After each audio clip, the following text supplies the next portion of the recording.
मेरे प्यारे साथियों, कोलकाता के रंजन जी ने अपने पत्र में बहुत ही दिलचस्प और बुनियादी सवाल पूछा है और साथ ही बेहतरीन तरीके से उसका जवाब भी देने की कोशिश की है।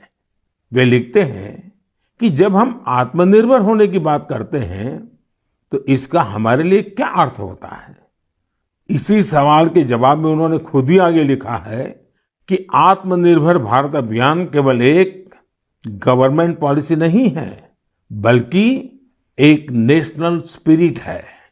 वो मानते हैं कि आत्मनिर्भर होने का अर्थ है कि अपनी किस्मत का फैसला खुद करना, यानी स्वयं अपने भाग्य का नियंता होना।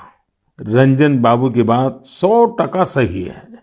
उनकी बात को आगे बढ़ाते हुए मैं ये भी कहूंगा कि आत्मनिर्भरता की पहली शर्त होती है अपने देश की चीजों पर गर्व होना, अपने देश के लोगों द्वारा बनाई वस्तुओं पर गर्व होना। जब प्रत्येक देशवासी गर्व करता है, प्रत्येक देशवासी जुड़ता है, तो आत्मनिर्भर भारत सिर्फ एक आर्थिक अभियान न रहकर एक नेशनल स्पिरिट बन जाता है।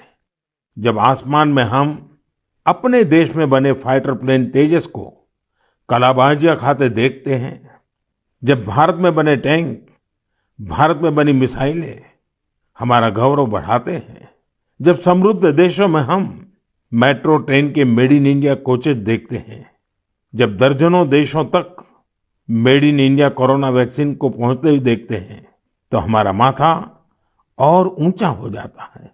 और ऐसा ही नहीं है कि बड़ी बड़ी चीजें ही भारत को आत्मनिर्भर बनाएगी।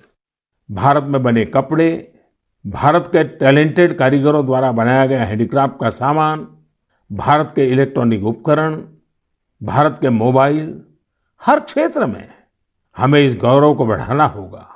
जब हम इसी सोच के साथ आगे बढ़ेंगे, तभी सही मायने में आत्मनिर्भर बन पाएंगे। और साथियों, मुझे खुशी है कि आत्मनिर्भर भारत का ये मंत्र देश के गांव-गांव में पहुंच रहा है। बिहार के बेतिया में यही हुआ है, जिसके बारे में मुझे मीडिया में पढ़ने को मिला।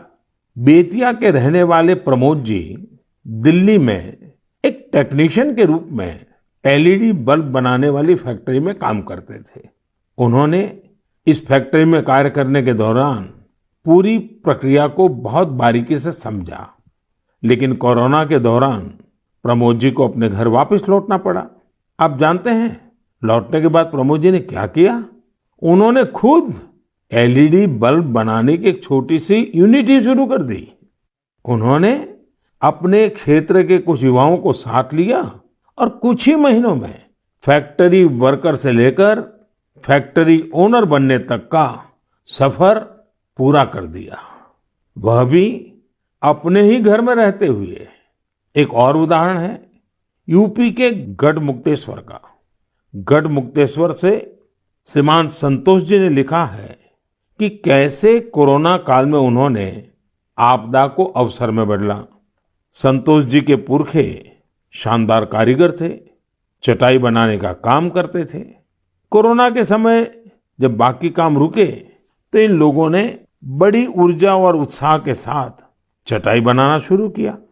जल्द ही उन्हें न केवल उत्तर प्रदेश बल्कि दूसरे राज्यों से भी चटाई के ऑर्डर मिलने शुरू हो गए।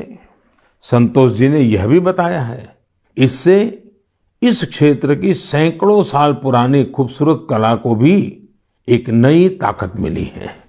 साथियों, देश भर में ऐसे कई उदाहरण हैं जहां लोग आत्मनिर्भर भारत अभियान में इसी तरह अपना योगदान दे रहे हैं।